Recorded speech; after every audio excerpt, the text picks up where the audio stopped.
नीतीश कुमार जी 2014 का चुनाव, लोकसभा का चुनाव जब लड़ रहे थे, तब भी 27 सीटों पर उनकी जो है जमानत जो है जब्त हुई। कि 10 साल में माननीय मुख्यमंत्री जी बार बार जो है पाला बदलते रहते हैं, इधर से उधर जाते हैं, तो स्थिरता जो है सरकार की नहीं रहती है। मुख्यमंत्री जी ने क्या क्या कहा था कि पैसा कहां से लाएगा, अपने बाप के पास से लाएगा, ये असंभव है। जो लोग दंगा फसाद हिंदू मुसलमान की बात करते थे, आज कम से कम इतनी उपलब्धि हमारी है कि आज हमारे एजेंडे पे उनको बात करना पड़ रहा है। उनकी जो ख्यालात है, पुराने ख्यालात के लोग हैं, अब उनसे काम कुछ हो नहीं पा रहा, तो नैतिक जिम्मेवारी भी बनती है। उनको कोई मुख्यमंत्री पद पे बैठने का कोई अधिकार नहीं बनता है। लेकिन अगर बिहार के हित के बारे में अगर बात किया जाए, तो अब नीतीश कुमार जी से बिहार चलने वाला नहीं है। आप लोग सब लोग जान रहे हैं जो परिस्थितियां बदली हैं, आप सत्ता में कैसे आए, फिर अभी माननीय मुख्यमंत्री जी जो है भाजपा की तरफ चले गए। लेकिन एक चीज जरूर आप लोगों को याद दिलाना चाहेंगे कि 2010 में भी एनडीए की सरकार बनी थी, जिसमें नीतीश कुमार जी ने उन्होंने शपथ लिया था, और फिर 2013 में जो है उन्होंने भाजपा को छोड़ा। 2014 में उन्होंने मांझी जी को फिर से जो है मुख्यमंत्री बनाया, 15 में फिर मांझी जी को हटाया, और अकेले बलबूते जब जनता दल यूनाइटेड नीतीश कुमार जी 2014 का चुनाव, लोकसभा का चुनाव जब लड़ रहे थे, तब भी 27 सीटों पर उनकी जो है जमानत जो है जब्त हुई। फिर 2015 में महागठबंधन बना और फिर से वो मुख्यमंत्री बने। हमें मौका मिला उप मुख्यमंत्री रहने का। फिर 17 में उन्होंने हमें छोड़ा, भाजपा के साथ जाकर के मिले। 2020 का चुनाव जो है एनडीए के साथ लड़ा। फिर 22 में जो है भाजपा को छोड़ा। फिर अभी 24 में हमें छोड़ के चले गए। तो ये कहीं ना कहीं से बार बार जो स्टेबिलिटी की बात आती है कि गवर्नेंस में कम से कम 10 सालों में अगर आप ये देखेंगे कि 10 साल में माननीय मुख्यमंत्री जी बार बार जो है पाला बदलते रहते हैं, इधर से उधर जाते हैं, तो स्थिरता जो है सरकार की नहीं रहती है। तो गुड गवर्नेंस की अगर बात की जाए तो वो गुड गवर्नेंस जो है नहीं हो पाता है। स्टेबिलिटी सबसे जरूरत है। अगर विकास हित में अगर किसी भी सरकार को अगर काम करना है तो स्टेबिलिटी जो है बहुत जरूरी होती है। लेकिन बार बार जो है पाला इधर से उधर बदलने में जो है वो स्टेबिलिटी कहीं ना कहीं से लोकतंत्र में हम लोग शर्मसार हुए हैं। और बिहार जो है लोकतंत्र की जननी है, और जिस हिसाब से माननीय मुख्यमंत्री जी ने लोकतंत्र को शर्मसार करने का काम किया है, ये हम सब लोगों के जानते हैं। और विधानसभा में जब ट्रस्ट वोट जब हो रहा था तो उसमें हम लोगों ने कई बातें जो है रखी, और मेरा मानना है कि चलिए कोई बात नहीं, हम लोगों को अफसोस नहीं है उनके जाने का।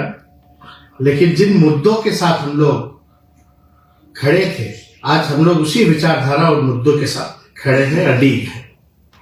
और हम लोगों को 17 महीने काम करने का मौका मिला, और जो इन 17 महीनों में जो काम हुआ है वो 17 साल में भी काम नहीं हो पाया। और मैं आप सब लोगों को ये बताना चाहता हूं, दिल की बात बताना चाहता हूं कि मैं अपने क्षमता का केवल 10% ही उप मुख्यमंत्री रहते हुए काम किया है। और इसलिए क्योंकि आप जानते हैं मुख्यमंत्री नीतीश कुमार जी हैं और पुराने ख्यालात के हैं, और कोई विजन नहीं है उनका। कई काम में जो हम लोगों का एजेंडा था, आप लोग अगर हम लोगों का मैनिफेस्टो देखेंगे 2020 का, तो मैं आप लोगों से ही पूछना चाहता हूं, बिहार के लोगों से पूछना चाहता हूं, देश के लोगों से पूछना चाहता हूं कि सबसे पहली बार 10 लाख सरकारी नौकरी देने का बात किसके मुंह से आपने सुना? 2020 में आप सब लोगों को याद दिला दे कि सबसे पहली बार हमने 10 लाख नौकरी का जो है वादा नहीं बल्कि प्रण लिया था। हम लोगों ने साइंटिफिक अध्ययन किया था और 10 लाख सरकारी नौकरी की बात कही थी, क्योंकि हम लोगों ने सारी साइंटिफिक रिसर्च करने के बाद हुआ कि कई विभागों में, बड़े बड़े विभागों में, छोटे विभागों में जो है नौकरियां जो है वहां मिल सकती हैं, खाली पदे हैं उनको भरा जा सकता है, हम लोग नेशनल एवरेज के मुकाबले आ सकते हैं। तो उस समय 2020 में ये भी बताने की जरूरत नहीं है, जब हमने 10 लाख सरकारी नौकरी की बात कही थी तो यही मुख्यमंत्री जी ने क्या क्या कहा था कि पैसा कहां से लाएगा, अपने बाप के पास से लाएगा, ये असंभव है। तो इस असंभव को हम लोगों ने संभव करके दिखाया। और जो मुख्यमंत्री नीतीश कुमार जी कहा करते थे कि भाई नौकरी कहां से आएगी, उन्हीं मुख्यमंत्री जी के हाथ से हम लोगों ने नियुक्तियां पत्र लाखों के तादाद में बांटने का काम किया। यानी जब हम डिप्टी सीएम बने तब भी हमारा जो एजेंडा था नौकरी देने का, वो सबसे पहला एजेंडा था और उसको हम लोगों ने लागू कराया। और लगभग 5 लाख के आसपास हम लोगों ने सरकारी बहालियां निकाली, लोगों को नियुक्तियां पत्र बांटने का काम किया। और 2020 में तो जब मुख्यमंत्री असंभव कहते थे तो वहां जो वित्त मंत्री थी भारत सरकार की 2020 में आई यही पटना, और निर्मला जी, और उन्होंने कहा कि हम 19 लाख रोजगार की व्यवस्था कराएंगे। लेकिन 20 से 22 तक कोई नौकरी नहीं, कोई रोजगार नहीं, कहां गया किसी को अता पता नहीं। लेकिन हम लोग जब 17 महीने में आए तो हम लोगों ने बहालियां निकाली और देश में कहीं भी नियुक्ति पत्र वितरण नहीं होता था। हम लोगों ने नियुक्ति पत्र वितरण करने का काम किया। तो देश भर में देख करके प्रधानमंत्री जी ने भी नियुक्ति पत्र बांटने का काम किया। हालांकि केंद्र में अब कितना रोजगार बचा है, चाहे रेलवे हो या और भी जगह है, वो आप लोग सब लोग भली भांति जानते हैं कि बहालियां निकल नहीं रही हैं।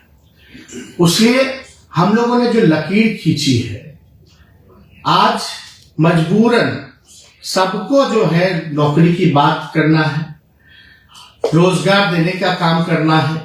तो ये जो लकीर हम लोगों ने इतनी लंबी खींच दी है कि और कोई खींचे तो छोटा ही पड़ेगा। जो मुद्दे की बात होनी चाहिए थी वो मुद्दे की बात हो रही है।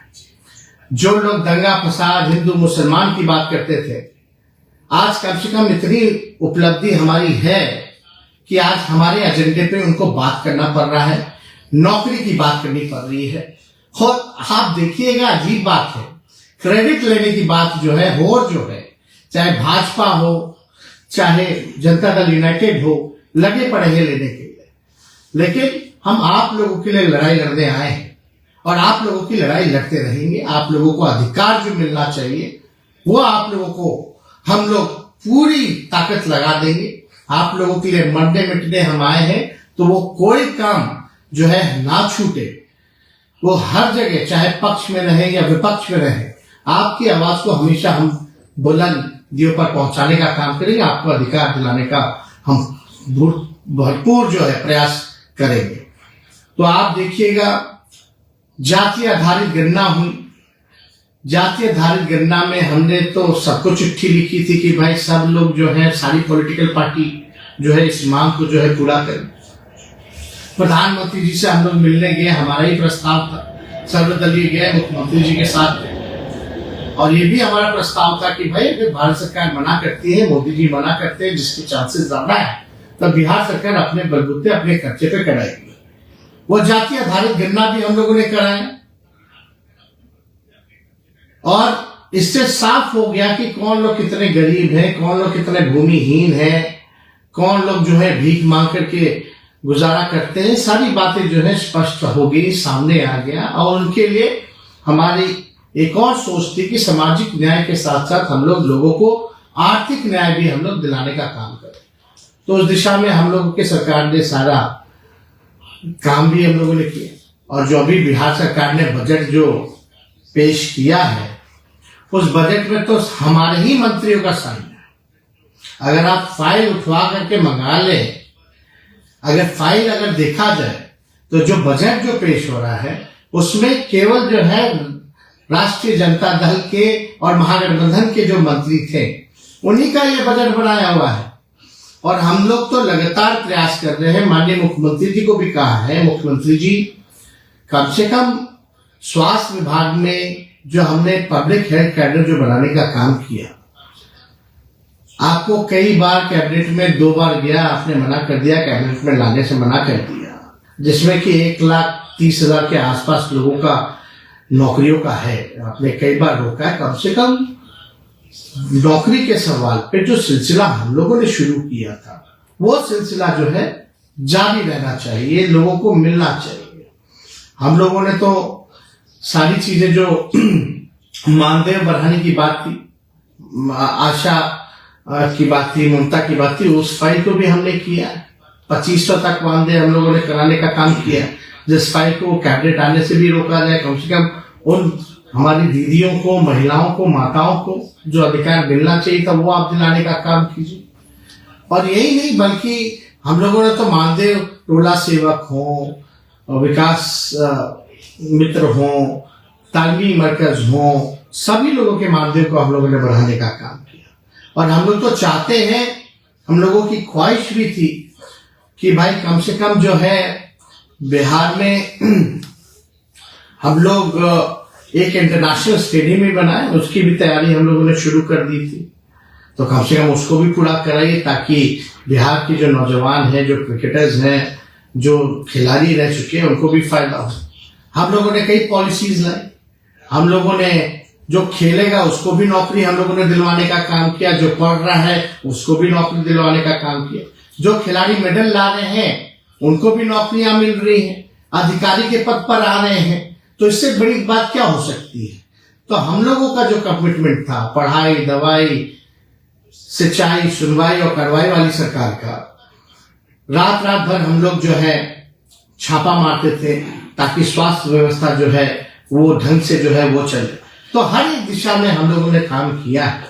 लेकिन आज आप लोगों के बीच हमको आने का मौका मिला है, आप लोगों से बात हम कर रहे हैं, तो हम तो चाहेंगे कि बिहार के जितने नौजवान हैं, जितने हमारे साथी हैं, वो सब लोग जो है आने वाले समय में आप हमारी ताकत बनिए, आप हमको ताकत देने का काम कीजिए ताकि जो सिलसिला हम लोगों ने शुरू किया था उसको हम लोग जो है मुकाम तक पहुंचाने का हम लोग काम करें और सबको अधिकार मिले, एक बिहार आगे बढ़े, तरक्की पहुंचे। हम लोग तो चाहते थे कि भाई बिहार में इन्वेस्टमेंट भी आए, इंडस्ट्री मिनिस्टर भी हमारे थे।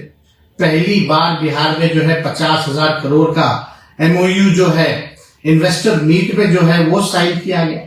हम लोगों ने IT पॉलिसी लाया, टूरिज्म पॉलिसी लाया, पर्यटन बढ़े, इसके दिशा में भी हम लोगों ने काम किया है। IT के सेक्टर में भी हम लोगों ने काम किया है कि अमेरिका की कंपनी जो है यहाँ पटना में ब्रांच खोला है, जिसका हमने खुद उद्घाटन जाकर के किया था। इंडस्ट्री मिनिस्टर थे समीर नासिर जी, उनके साथ भी जाकर के हम लोगों ने ये काम किया। तो हर एक क्षेत्र में हम लोगों का प्रयास रहा है कि बिहार को हम लोग आगे बढ़ाएं। कोई हमारा भाई जो है छूटे ना पीछे, सबको साथ लेकर के चले, सभी लोगों के साथ हम लोग न्याय करें। इसी काम को हम लोगों ने किया है। तो आगे भी हम लोग उम्मीद करते हैं कि भाई आप लोग जो है ताकत बनिएगा। और मुख्यमंत्री जी का कोई विजन नहीं है, कोई अब पूरी तरीके से आप समझ सकते हैं कि उनकी जो ख्यालात है पुराने ख्यालात के लोग हैं, अब उनसे काम कुछ हो नहीं पा रहा। तो नैतिक जिम्मेवारी भी बनती है, उनको कोई मुख्यमंत्री पद पे बैठने का कोई अधिकार नहीं बनता है। हालांकि हमारे पहले भी हम बोलते रहे कि हमसे बुजुर्ग हैं, हमारे अभिभावक हैं और आदरणीय थे, आदरणीय हैं और आदरणीय रहेंगे। लेकिन अगर बिहार के हित के बारे में अगर बात किया जाए तो अब नीतीश कुमार जी से बिहार चलने वाला नहीं है और उनको तो खुद ही स्वयं ही इस पद से जो है त्याग कर देना चाहिए, क्योंकि कोई स्टेबिलिटी है नहीं। आप देखिएगा उनको जो पीड़ा है, जो केवल जो पीड़ा है वो तीसरी नंबर की पार्टी बनकर के आए हैं। असली पीड़ा वही है। और सुनने में तो ये भी आ रहा है कि भाई वो चाहते हैं कि भंग करा दे, जो बिहार विधानसभा जो है वो भंग कराना चाहते हैं। अब क्यों भंग कराना चाहते हैं, क्या बात है, क्या कारण है? यही इनका मकसद है कि भाई 7 चुनाव करा लो, 7 चुनाव करा करके बिहार विधानसभा का लोकसभा के साथ, ताकि नीतीश कुमार जी की सीटें जो है वो बढ़ जाएंगी। लेकिन मुझे पूरा विश्वास है कि बिहार की न्याय प्रिय जनता जो है सच को देख रही है, काम करने वालों को जानती है और उस पर जो है विश्वास करेगी। और आगे कुछ भी हो, हम तो आप लोगों से इतना ही कहेंगे कि हम आपके साथ मजबूती के साथ खड़े हैं, मरने मिटने हम आए हैं, हमें कोई पद का लालच नहीं है। हम आप लोगों के लिए लड़ाई लड़ते थे, लड़ते हैं और लड़ते रहेंगे। आप लोगों को जब तक न्याय नहीं मिलता, जब तक बिहार जो है विकसित राज्य में नहीं चुना जाता, तब तक हम आपकी लड़ाई को लड़ने का काम करेंगे। तो हम आप सब लोगों से हाथ जोड़ करके अपील करते हैं कि कल से हमारा यात्रा जो है वो उसकी शुरुआत हो रही है और जन विश्वास यात्रा इसका नाम रखा गया है।